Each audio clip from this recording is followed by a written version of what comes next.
Priya school fees, ಮನೆ ಬಾಡ್ಗೆ, ತಲೆ ಮೇಲೆ ಎಷ್ಟು ಜವಾಬ್ದಾರಿ ಇದೆ ಗೊತ್ತಾ? ನೀವೇನೋ ಟರ್ಮ್ ಲೈಫ್ ಇನ್ಶೂರೆನ್ಸ್ ತಗೊಳ್ದೆ ಹೋಗ್ಬಿಟ್ರಿ. PolicyBazaar.com ನಲ್ಲಿ 1 ಕೋಟಿ ರೂಪಾಯಿಯ ಟರ್ಮ್ ಲೈಫ್ ಇನ್ಶೂರೆನ್ಸ್ ತಿಂಗಳಿಗೆ 430 ರೂಪಾಯಿಯಿಂದ ಪ್ರಾರಂಭ. ನೀವು ಡಿಸ್ಕೌಂಟ್ ರೇಟಲ್ಲಿ ಟರ್ಮ್ ಇನ್ಶೂರೆನ್ಸ್ ಮಾಡಿಸೋಕೆ ಡಿಸ್ಕ್ರಿಪ್ಷನ್ ಹಾಗೂ ಪಿನ್ಡ್ ಕಾಮೆಂಟ್ ನಲ್ಲಿ ಕೊಟ್ಟಿರೋ ಲಿಂಕ್ ಓಪನ್ ಮಾಡಿ. ಹಾಯ್ ಫ್ರೆಂಡ್ಸ್, mastmaga.com ಮಸ್ತ್ ಪಾಲಿಟಿಕ್ಸ್ಗೆ ಸ್ವಾಗತ. ನಾನು ಅಮರ್ ಪ್ರಸಾದ್. ಫ್ರೆಂಡ್ಸ್, ನಮ್ಮ ದೇಶದ ಸಿಸ್ಟಮ್ನಲ್ಲಿ ಶಾಸಕಾಂಗ ಎಷ್ಟು ಮುಖ್ಯವೋ ಕಾರ್ಯಾಂಗ ಅಥವಾ ಎಕ್ಸಿಕ್ಯೂಟಿವ್ ಕೂಡ ಅಷ್ಟೇ ಮುಖ್ಯ. ಶಾಸನಗಳನ್ನು ರೂಪಿಸುವುದು ಶಾಸಕಾಂಗದ ಕೆಲಸ ಆದರೆ ಇಂಥ ಶಾಸನ ಕಾಯ್ದೆ ಕಾನೂನುಗಳನ್ನು ಜಾರಿ ಮಾಡೋದು ಕಾರ್ಯಾಂಗ. ಹಾಗಿದ್ರೆ ನಮ್ಮ ದೇಶದ ಕಾರ್ಯಾಂಗ ವ್ಯವಸ್ಥೆ ಹೇಗಿದೆ, ರಾಜ್ಯಗಳಲ್ಲಿ ಕಾರ್ಯಾಂಗ ವ್ಯವಸ್ಥೆ ಹೇಗಿರುತ್ತೆ ಅನ್ನೋದನ್ನು ಈ ವಿಡಿಯೋದಲ್ಲಿ ಹೇಳ್ತೀವಿ. ಮಿಸ್ ಮಾಡದೆ ಕಡೆ ತನಕ ನೋಡಿ ಸ್ನೇಹಿತರೆ. ಮಸ್ತ್ ಪಾಲಿಟಿಕ್ಸ್ ಸೀರೀಸನ್ನು ಆ ಒಂದು ಹೊಸ ವ್ಯವಸ್ಥೆಯನ್ನು mastmaga.com ಒಳಗೆ ನಾವು ಶುರು ಮಾಡಿದಾಗ ಹೇಳಿದ್ವಿ, ಕೇವಲ ರಾಜಕೀಯ ವಿಶ್ಲೇಷಣೆಗಳು ಮಾತ್ರ ಅಲ್ಲ, ರಾಜಕೀಯ ಜ್ಞಾನವನ್ನು, ರಾಜ್ಯಶಾಸ್ತ್ರದ ನಾಲೆಜನ್ನು ಪ್ರತಿಯೊಬ್ಬರಿಗೂ ತಲುಪಿಸೋ ಪ್ರಯತ್ನವನ್ನು ಕೂಡ ನಾವು ಇದರಲ್ಲಿ ಮಾಡ್ತಾ ಹೋಗ್ತೀವಿ ಅಂತ. ಶಾಸಕಾಂಗದ ಬಗ್ಗೆ ಮಾಡಿದ್ವಿ, ನ್ಯಾಯಾಂಗದ ಬಗ್ಗೆ ಮಾಡಿದ್ವಿ, ಈಗ ಕಾರ್ಯಾಂಗದ ಬಗ್ಗೆ ನಾವು ಹೇಳ್ತಾ ಇದ್ದೀವಿ. ಮುಂದೆ ಇದೇ ರೀತಿ ಸಾಕಷ್ಟು ವಿಚಾರಗಳನ್ನು, ಇಡೀ ರಾಜ್ಯಶಾಸ್ತ್ರದ ವ್ಯಾಪ್ತಿಯನ್ನೇ ಪ್ರತಿಯೊಬ್ಬರಿಗೂ ತಲುಪಿಸೋ ಉದ್ದೇಶವನ್ನು ನಾವು ಹೊಂದಿದ್ದೀವಿ. ಆದರೆ ನಾವು ಉದ್ದೇಶ ಹೊಂದಿದ್ಕೊಳ್ಳೆ ಸಾಕಾಗೋದಿಲ್ಲ. ಸುಮ್ಮನೆ ರಾಜಕಾರಣಿಗಳು ಬಾಯಿಗೆ ಬಂದ ಹಾಗೆ ಬೈಕೊಳ್ಳೋದನ್ನು ಬಹಳ ಮಸಾಲ ಇದೆ ಅಂತ ನೋಡುವಂಥ ಜನ ಇಂಥದನ್ನು ಕೂಡ ನೋಡಿದ್ರೆ, ಸಪೋರ್ಟ್ ಮಾಡಿದ್ರೆ ಆಗ ಮಾತ್ರ ನಾವು ಇದನ್ನು ಇನ್ನಷ್ಟು ಇಂತಹ ನಾಲೆಜನ್ನು ತಲುಪಿಸೋಕೆ ಸಾಧ್ಯ ಆಗುತ್ತೆ. ಇಂತಹ ಜ್ಞಾನ ತುಂಬಿದ ಮಾಹಿತಿಯನ್ನು ಕೆಲವರು ಈ ರೀತಿ ಅಧ್ಯಯನಗಳಲ್ಲಿ ಆಸಕ್ತಿ ಇರೋರು, ನಾಲೆಜ್ ಗೇನ್ ಮಾಡಬೇಕು ಅಂತ ಆಸಕ್ತಿ ಇರೋ ಕೆಲವರು ಮಾತ್ರ ನೋಡಿ, ಉಳಿದವ್ರು ನೋಡದೆ ಹೋದರೆ ಪ್ರೋತ್ಸಾಹ ಸಿಕ್ಕ ರೀತಿ ಆಗೋದಿಲ್ಲ ಇಂತಹ ಕಾಂಟೆಂಟನ್ನು ಮತ್ತಷ್ಟು ಸೃಷ್ಟಿ ಮಾಡೋಕ್ಕೆ. ಹೀಗಾಗಿ ದಯವಿಟ್ಟು ನಿಮ್ಮಲ್ಲಿ ಮನವಿ, ಈ ರೀತಿಯ ವಿಡಿಯೋಸ್ ನಿಮಗೆ ಬೇಕಾ ಅಥವಾ ಇದು ಬೇಡವಾ, ಅದು ಒಂದು ವಿಚಾರ. ಮತ್ತೊಂದು, ಇಂಥ ವರದಿ ಬೇಕು ಅಂದರೆ ದಯವಿಟ್ಟು ಇಂಥದಕ್ಕೆ ಸಪೋರ್ಟ್ ಮಾಡಿ, ತುಂಬ ಜನಕ್ಕೆ ತಲುಪಿಸಿ, ನೋಡೋಕ್ಕೆ ಹೇಳಿ ಅನ್ನೋ ಒಂದು ಮನವಿಯನ್ನು ಕೂಡ ನಿಮ್ಮಲ್ಲಿ ನಾವು ಮಾಡ್ತಾ ಇದ್ದೀವಿ ಸ್ನೇಹಿತರೆ. ಮೊದಲಿಗೆ ಕೇಂದ್ರ ಕಾರ್ಯಾಂಗ ವ್ಯವಸ್ಥೆ ಹೇಗಿದೆ ಅಂತ ನೋಡೋಣ. ಫ್ರೆಂಡ್ಸ್, ಶಾಸಕಾಂಗ, ಕಾರ್ಯಾಂಗ ಮತ್ತು ನ್ಯಾಯಾಂಗ ಇವು ಸರ್ಕಾರದ ಅಥವಾ ಆಡಳಿತ ವ್ಯವಸ್ಥೆಯ 3 ಅಂಗಗಳು. ಕಾರ್ಯಾಂಗವನ್ನು ಇಂಗ್ಲಿಷ್ನಲ್ಲಿ ಎಕ್ಸಿಕ್ಯೂಟಿವ್ ಅಂತ ಹೇಳ್ತಾರೆ. ಸರ್ಕಾರದ ದೈನಂದಿನ ಕೆಲಸ ಮಾಡುವ ಅಂಗವೇ ಕಾರ್ಯಾಂಗ. ಇದರಲ್ಲಿ ರಾಷ್ಟ್ರಪತಿ, ಉಪರಾಷ್ಟ್ರಪತಿ, ಪ್ರಧಾನಿ ನೇತೃತ್ವದ ಕೌನ್ಸಿಲ್ ಆಫ್ ಮಿನಿಸ್ಟರ್ ಅಥವಾ ಕ್ಯಾಬಿನೆಟ್ ಬರುತ್ತೆ. ದೇಶದ ಮುಖ್ಯಸ್ಥರಾಗಿರೋ ರಾಷ್ಟ್ರಪತಿಗಳೇ ಕಾರ್ಯಾಂಗಕ್ಕೂ ಕೂಡ ಮುಖ್ಯಸ್ಥರಾಗಿರ್ತಾರೆ. ಗವರ್ಮೆಂಟ್ ಆಫ್ ಇಂಡಿಯಾ ಅಥವಾ ಕೇಂದ್ರ ಸರ್ಕಾರ ಎಕ್ಸಿಕ್ಯೂಟಿವ್ ಪವರ್ ಹೊಂದಿರುತ್ತೆ. ಆದರೆ ಇಲ್ಲಿ ಆಡಳಿತ ನಡೆಸೋಕೆ ಭಾರತದ ಸಂವಿಧಾನ ರಾಷ್ಟ್ರಪತಿಗೆ ತುಂಬ ಅಧಿಕಾರಗಳನ್ನು ಕೊಟ್ಟಿಲ್ಲ. ಹೀಗಾಗಿ ರಾಷ್ಟ್ರಪತಿಗಳು ಕೇವಲ ನಾಮ ಮಾತ್ರ, ಹೆಸರಿಗೆ ಮಾತ್ರ ಮುಖ್ಯಸ್ಥರಾಗಿರ್ತಾರೆ. ಕಾರ್ಯಾಂಗದ ನಿಜವಾದ ಪವರ್ ಇರೋದು ಪ್ರಧಾನಮಂತ್ರಿಗಳು ಮತ್ತು ಅವರ ಮಂತ್ರಿಮಂಡಲದಲ್ಲಿ. ಮಂತ್ರಿಮಂಡಲದ ಸಲಹೆ ಸಹಕಾರದೊಂದಿಗೆ ಪ್ರಧಾನಿ ಕೆಲಸವನ್ನು ಮಾಡ್ತಾರೆ. ಪ್ರಧಾನಮಂತ್ರಿ ಅಥವಾ ಪ್ರೈಮ್ ಮಿನಿಸ್ಟರ್, ಆಗಲೇ ಹೇಳಿದ ಹಾಗೆ ಪ್ರಧಾನಿಗಳು ಕಾರ್ಯಾಂಗದ ವಾಸ್ತವ ಮುಖ್ಯಸ್ಥರಾಗಿರ್ತಾರೆ. ಸರ್ಕಾರವನ್ನು ಮುನ್ನಡೆಸುವುದು ಇವರೇ. ಇಂತಹ ಪ್ರಧಾನಿ ಸಾಮಾನ್ಯವಾಗಿ ಲೋಕಸಭೆ ಸದಸ್ಯರಾಗಿರ್ತಾರೆ. ರಾಜ್ಯಸಭೆಯವರು ಕೂಡ ಆಗಿರ್ತಾರೆ ಕೆಲವೊಂದು ಸಲ. 1966ರಲ್ಲಿ ಇಂದಿರಾ ಗಾಂಧಿ ಪ್ರಧಾನಿಯಾಗಿ ಆಯ್ಕೆಯಾದಾಗ ರಾಜ್ಯಸಭೆಯ ಮೆಂಬರ್ ಆಗಿದ್ರು. ಮನಮೋಹನ್ ಸಿಂಗ್ 10 ವರ್ಷ ಅಧಿಕಾರ ನಡೆಸಿದ್ರು ಕೂಡ ಅವರು ಲೋಕಸಭೆಯಲ್ಲೇ ಮೆಂಬರ್ ಆಗಿಲ್ಲ, ರಾಜ್ಯಸಭೆಯಲ್ಲೇ ಮೆಂಬರ್ ಆಗಿದ್ರು. ಇಲ್ಲಿ ಇನ್ನೊಂದು ವಿಚಾರ, ಲೋಕಸಭೆ ರಾಜ್ಯಸಭೆ ಎರಡರದ್ದು ಮೆಂಬರ್ ಆಗಿಲ್ಲ ಅಂದರೂ ಕೂಡ ನೀವು ಬೇಕಾದರೂ ಈಗ ಪ್ರಧಾನಿ ಆಗ್ಬೋದು, ನಿಮ್ಮನ್ನ ಯಾರು ಪ್ರಧಾನಿ ಮಾಡ್ತಾರೆ ಪಕ್ಷದವರು ಅಂದರೆ. ಆದರೆ ಪ್ರಧಾನಿ ಆದ 6 ತಿಂಗಳ ಒಳಗಾಗಿ ಲೋಕಸಭೆ ಅಥವಾ ರಾಜ್ಯಸಭೆ, ನಮ್ಮ ಸಂಸತ್ನ 2 ಮನೆಗಳಲ್ಲಿ 1 ಮನೆಯ ಮೆಂಬರ್ ಆಗಲೇಬೇಕು 6 ತಿಂಗಳ ಒಳಗೆ. ಪ್ರಧಾನಿಯನ್ನು ರಾಷ್ಟ್ರಪತಿಗಳು ನೇಮಕ ಮಾಡ್ತಾರೆ, ಆದರೆ ಪ್ರಧಾನಿಯನ್ನು ಆಯ್ಕೆ ಮಾಡೋದು ರಾಷ್ಟ್ರಪತಿಯಲ್ಲ. ಸಾಮಾನ್ಯವಾಗಿ ಹೇಗಾಗುತ್ತೆ ಅಂದರೆ, ಲೋಕಸಭೆಯಲ್ಲಿ ಮೆಜಾರಿಟಿ ಅಥವಾ ಬಹುಮತ ಇರೋ ರಾಜಕೀಯ ಪಕ್ಷದ ನಾಯಕನನ್ನು ಸರ್ಕಾರ ರಚಿಸೋಕೆ ರಾಷ್ಟ್ರಪತಿಗಳು ಆಹ್ವಾನವನ್ನು ಕೊಡ್ತಾರೆ. ಆ ಪಕ್ಷದ ನಾಯಕ ಪ್ರಧಾನಿ ಆಗ್ತಾರೆ. ಒಂದು ವೇಳೆ ಲೋಕಸಭೆಯಲ್ಲಿ ಯಾವ ಪಕ್ಷಕ್ಕೂ ಬಹುಮತ ಇಲ್ಲ ಅಂದಾಗ ಬೇರೆ ಪಕ್ಷಗಳ ಬೆಂಬಲದೊಂದಿಗೆ ಸಮ್ಮಿಶ್ರ ರೀತಿಯಲ್ಲೂ ಕೂಡ ಸರ್ಕಾರಗಳನ್ನು ಮಾಡ್ತಾರೆ. ಸಮ್ಮಿಶ್ರ ಒಕ್ಕೂಟದ ನಾಯಕನಿಗೆ ಆಹ್ವಾನವನ್ನು ಕೊಡ್ತಾರೆ. ಆ ಪಕ್ಷಗಳು ಒಮ್ಮತದಿಂದ ಆರಿಸಿದ ನಾಯಕ ಪ್ರಧಾನಿ ಆಗ್ತಾರೆ. ಇಂಥ ಪ್ರಧಾನಿ ಕುರ್ಚಿ ಲೋಕಸಭೆಯಲ್ಲಿ ಬಹುಮತ ಇರೋರಿಗೆ ಮಾತ್ರ ಗಟ್ಟಿಯಾಗಿರುತ್ತೆ. ಬಹುಮತ ಕಳ್ಕೊಂಡ್ರೆ, ಲೋಕಸಭೆಯಲ್ಲಿ ನಂಬರ್ಸ್ ಇಲ್ಲ ಅಂದರೆ ಪ್ರಧಾನಿ ರಾಜೀನಾಮೆ ಕೊಡಬೇಕಾಗತ್ತೆ. ಅವಧಿ ಮುಗಿದ ಬಳಿಕ ಕೂಡ ರಾಜೀನಾಮೆ ಕೊಡಬೇಕಾಗತ್ತೆ. Council of ministers.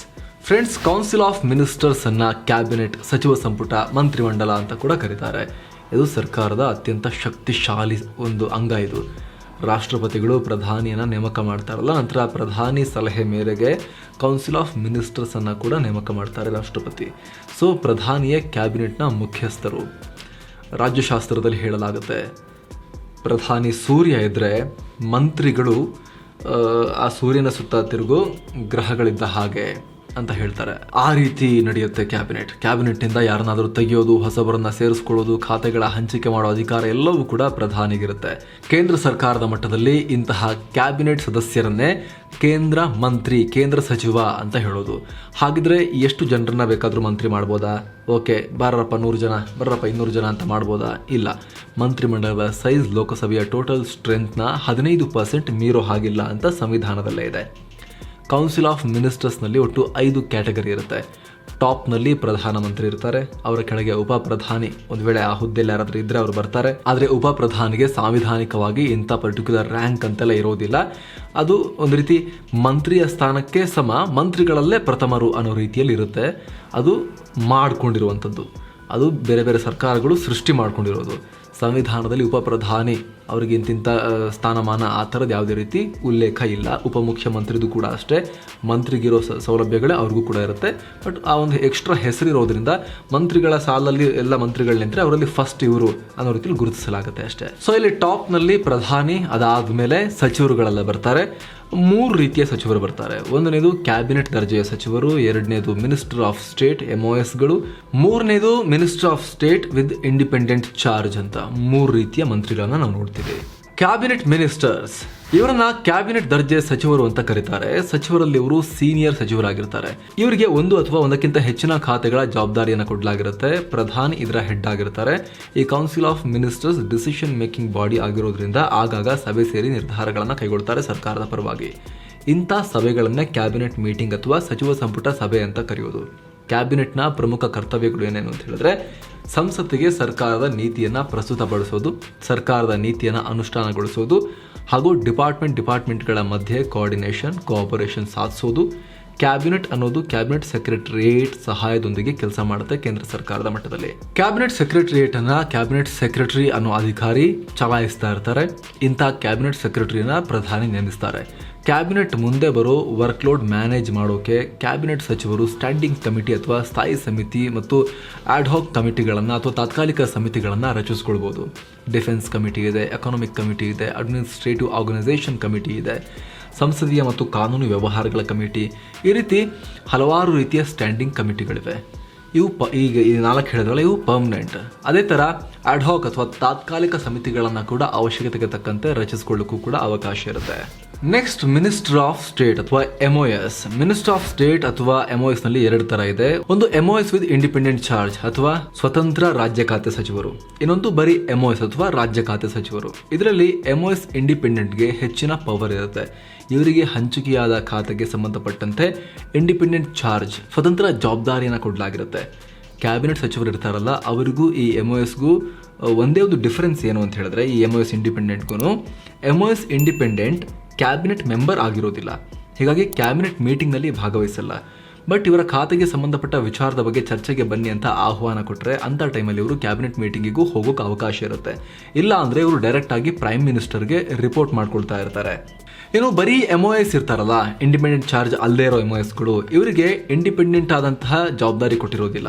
ಇವ್ರನ್ನ ಕ್ಯಾಬಿನೆಟ್ ಮಿನಿಸ್ಟರ್ಸ್ ಜೊತೆಗೆ ಡೆಪ್ಯೂಟಿ ರೀತಿಯಲ್ಲಿ ನೇಮಕ ಮಾಡಲಾಗಿರುತ್ತೆ. ಕ್ಯಾಬಿನೆಟ್ ಸಚಿವರ ಕೆಲಸ ಕಾರ್ಯಗಳಲ್ಲಿ ಇವರು ಹೆಲ್ಪ್ ಮಾಡ್ತಾರೆ, ಜೂನಿಯರ್ ಮಿನಿಸ್ಟರ್ಸ್ ತರ ಇರ್ತಾರೆ. ಎಲ್ಲರದ್ದು ಕಲೆಕ್ಟಿವ್ ರೆಸ್ಪಾನ್ಸಿಬಿಲಿಟಿ.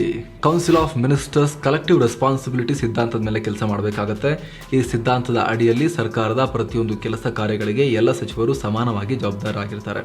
ಕ್ಯಾಬಿನೆಟ್ನಲ್ಲಿ ಒಂದು ಸಲ ನಿರ್ಧಾರ ತೆಗೆದುಕೊಂಡ ಬಳಿಕ ಅದನ್ನು ಎಲ್ಲ ಸಚಿವರು ನಿಷ್ಠೆಯಿಂದ ಬೆಂಬಲಿಸಬೇಕು ಮತ್ತು ಇಡೀ ಸರ್ಕಾರದ ನಿರ್ಧಾರ ಅಂತ ಪರಿಗಣಿಸಬೇಕು. ಒಂದು ವೇಳೆ ಸರ್ಕಾರದ ಪಾಲಿಸಿಯನ್ನು ಬೆಂಬಲಿಸೋಕೆ ಸಾಧ್ಯ ಆಗದಿದ್ದರೆ ಅಥವಾ ಸದಸ್ಯ ಅಂತಹ ಕ್ಯಾಬಿನೆಟ್ ಮೆಂಬರ್ ಕ್ಯಾಬಿನೆಟ್ಗೆ ರಾಜೀನಾಮೆ ಕೊಡೋಕೆ ನೈತಿಕವಾಗಿ ಬದ್ಧರಾಗಿರ್ತಾರೆ. ಹಾಗಿದ್ರೆ ಇಷ್ಟೆಲ್ಲ ಅಧಿಕಾರ ಹೊಂದಿರೋ ಪ್ರಧಾನಿ ನೇತೃತ್ವದ ಕೌನ್ಸಿಲ್ ಆಫ್ ಮಿನಿಸ್ಟರ್ಸ್ ಆಡಿದ್ದೇ ಆಟನ? ಇಲ್ಲ. ಅವರಿಗೆ ಹೇಳೋರು ಕೇಳೋರು ಯಾರು ಇಲ್ವಾ ಅನ್ನೋ ಪ್ರಶ್ನೆ ಮೂಡ್ಬೋದಲ್ಲ, ಅದಕ್ಕೆ ಉತ್ತರ ಪಾರ್ಲಿಮೆಂಟ್. ಶಾಸಕಾಂಗದಿಂದ ಕಾರ್ಯಾಂಗದ ನಿಯಂತ್ರಣ. ಆದರೆ ವಾಸ್ತವದಲ್ಲಿ ಕಾರ್ಯಾಂಗವೇ ಪವರ್ಫುಲ್. ಹೌದು ಫ್ರೆಂಡ್ಸ್, ಭಾರತದ ಸಂಸದೀಯ ಮಾದರಿಯ ಪ್ರಜಾಪ್ರಭುತ್ವ ವ್ಯವಸ್ಥೆಯಲ್ಲಿ ಪ್ರಧಾನಿ ಮತ್ತು ಅವರ ಕೌನ್ಸಿಲ್ ಆಫ್ ಮಿನಿಸ್ಟರ್ಸ್ ಪಾರ್ಲಿಮೆಂಟ್ಗೆ ಜವಾಬ್ದಾರರಾಗಿರ್ತಾರೆ.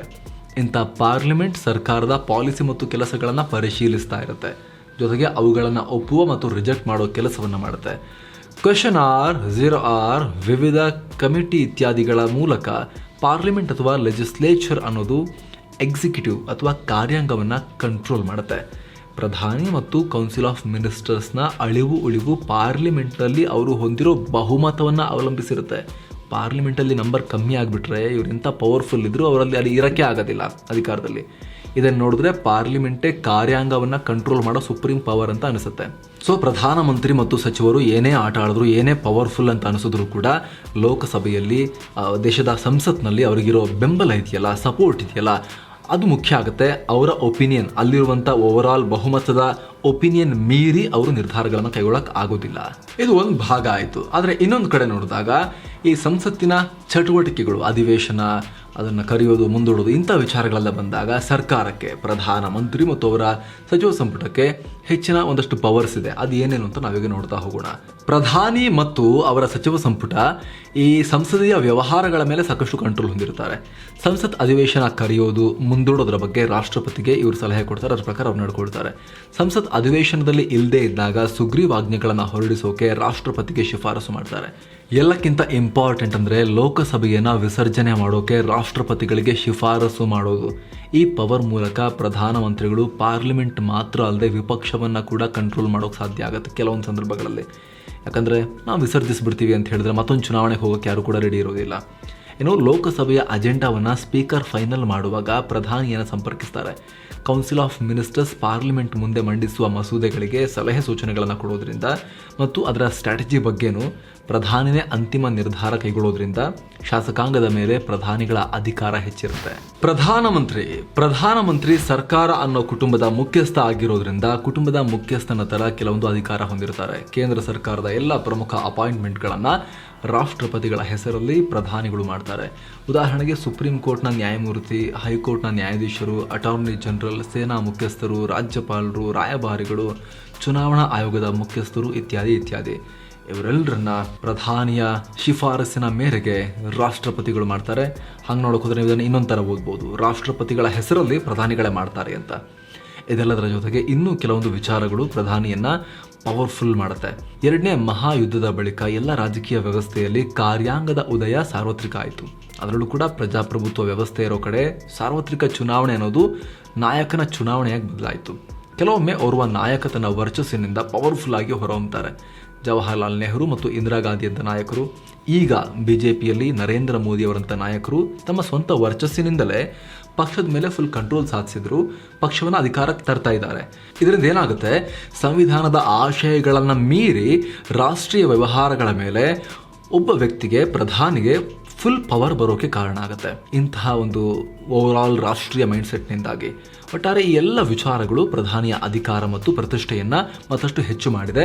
ಒಂದು ರೀತಿ ಪ್ರಧಾನಿ ಆದರೆ ಈಗ ಭಾರತದಲ್ಲಿ ಮತ್ತು ಈ ರೀತಿಯ ಪಾರ್ಲಿಮೆಂಟರಿ ಡೆಮೋಕ್ರಸಿ ಇರೋ ರಾಷ್ಟ್ರಗಳಲ್ಲೂ ಕೂಡ ಬಹುತೇಕ ಕಡೆ ಹೆಂಗಾಗಿದೆ ಅಂತ ಹೇಳಿದ್ರೆ, ಪ್ರಧಾನಿ ಆದರು ಅಂತ ಹೇಳಿದ್ರೆ ಅವರೊಂದು ರೀತಿ ಆ ದೇಶದ ಸೂಪರ್ ಪವರ್ಫುಲ್ ವ್ಯಕ್ತಿ ರೀತಿಯಲ್ಲಿ, ಆ ದೇಶದ ಅತ್ಯಂತ ಪ್ರಮುಖ ವ್ಯಕ್ತಿ, ರಾಷ್ಟ್ರಪತಿ ಉಳಿದೆಲ್ಲ ಹುದ್ದೆಗಳಿಗಿಂತ ಇಡೀ ದೇಶದ ಭವಿಷ್ಯವನ್ನು ಬರೆಯುವಂಥ ವ್ಯಕ್ತಿ ಅನ್ನೋ ಸ್ಥಾನವನ್ನು ಪಡ್ಕೊಳ್ತಾ ಇದ್ದಾರೆ.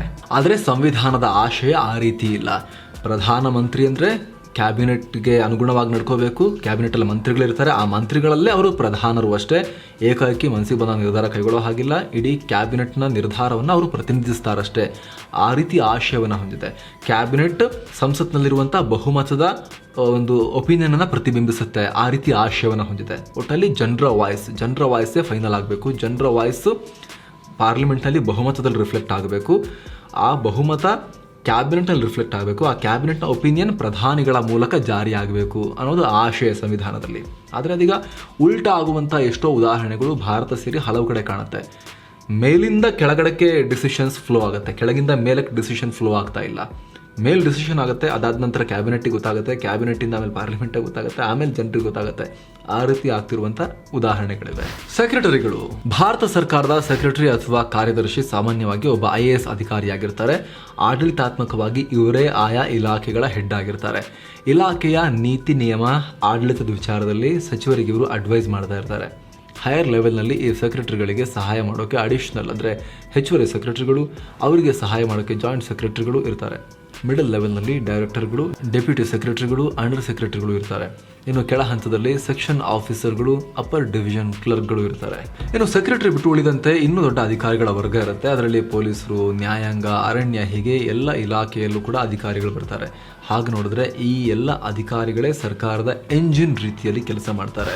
ರಾಜ್ಯ ಕಾರ್ಯಾಂಗ ವ್ಯವಸ್ಥೆ ಹೇಗಿದೆ ಫ್ರೆಂಡ್ಸ್? ಕೇಂದ್ರ ಕಾರ್ಯಾಂಗ ರೀತಿಯಲ್ಲೇ ರಾಜ್ಯಗಳಲ್ಲೂ ಕಾರ್ಯಾಂಗ ವ್ಯವಸ್ಥೆ ಇರುತ್ತೆ. ಡಿಫರೆನ್ಸ್ ಏನು ಅಂದರೆ ಹೆಸರುಗಳು ಅಷ್ಟೇ. ಸ್ಟೇಟ್ ಎಕ್ಸಿಕ್ಯೂಟಿವ್ನಲ್ಲಿ ರಾಷ್ಟ್ರಪತಿ ಬದಲು ರಾಜ್ಯಪಾಲರು ಇರ್ತಾರೆ, ಪ್ರಧಾನಿ ಬದಲು ಮುಖ್ಯಮಂತ್ರಿ ಇರ್ತಾರೆ.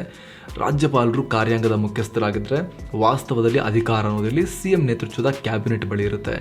ಇಂಥ ಕ್ಯಾಬಿನೆಟ್ನ ಸಲಹೆ ಸೂಚನೆ ಮೇರೆಗೆ ರಾಜ್ಯಪಾಲರು ಸ್ಟೇಟಲ್ಲಿ ತಮ್ಮ ಅಧಿಕಾರವನ್ನು ಚಲಾಯಿಸ್ತಾರೆ. ಸೊ ಫ್ರೆಂಡ್ಸ್, ಇದಾಗಿತ್ತು ಭಾರತದ ಕಾರ್ಯಾಂಗ ವ್ಯವಸ್ಥೆ ಮತ್ತು ರಾಜ್ಯಗಳ ಕಾರ್ಯಾಂಗ ವ್ಯವಸ್ಥೆ ಬಗ್ಗೆ ನಿಮಗೆ ಮಾಹಿತಿ ಕೊಡೋ ಪ್ರಯತ್ನ. ಈ ವರದಿಯನ್ನು ನೀವು ನೋಡಿದ್ರಲ್ಲ, ಒಂದಷ್ಟು ಜನಕ್ಕೆ ಶೇರ್ ಮಾಡಿ, ನೋಡೋಕೆ ಹೇಳಿ. ಮಸ್ತ್ ಪಾಲಿಟಿಕ್ಸ್ನಲ್ಲಿ ಇನ್ನಷ್ಟು ಇಂತಹ ನಮ್ಮ ಬಗ್ಗೆ ನಮ್ಗೆ ಗೊತ್ತೇ ಇಲ್ಲ, ನಮ್ಮ ದೇಶ ಹೆಂಗೆ ನಡೆಯುತ್ತೆ ಅಂತ ಗೊತ್ತಿಲ್ಲ, ಸಿಸ್ಟಮ್ ಸರಿ ಇಲ್ಲ ಅಂತೀವಿ. ಬಟ್ ಅದು ಹೆಂಗೆ ನಡೆಯುತ್ತೆ, ಅದರ ಇಂಜಿನ್ ಹೇಗಿದೆ, ಹೆಂಗೆ ಕೆಲಸ ನಡೆಯುತ್ತೆ, ಯಾರು ಏನು ಕೆಲಸ ಮಾಡ್ತಾರೆ ಅನ್ನೋದೇ ತುಂಬ ಜನಕ್ಕೆ ಐಡಿಯಾನೇ ಇರೋದಿಲ್ಲ. ಅದನ್ನು ತಿಳಿಸ್ಕೊಡೋ ಪ್ರಯತ್ನವನ್ನು ನಾವು ಮಾಡ್ತಾ ಇದ್ದೀವಿ. ತುಂಬ ಜನಕ್ಕೆ ತಲುಪಿಸಿ, ನೋಡೋಕೆ ಹೇಳಿ ಅಂತ ನಿಮ್ಮಲ್ಲಿ ನಮ್ಮ ಮನವಿ. Thank you so much. ಮತ್ತೆ ಭೇಟಿ ಆಗ್ತಿರೋಣ. ನಮಸ್ತೆ.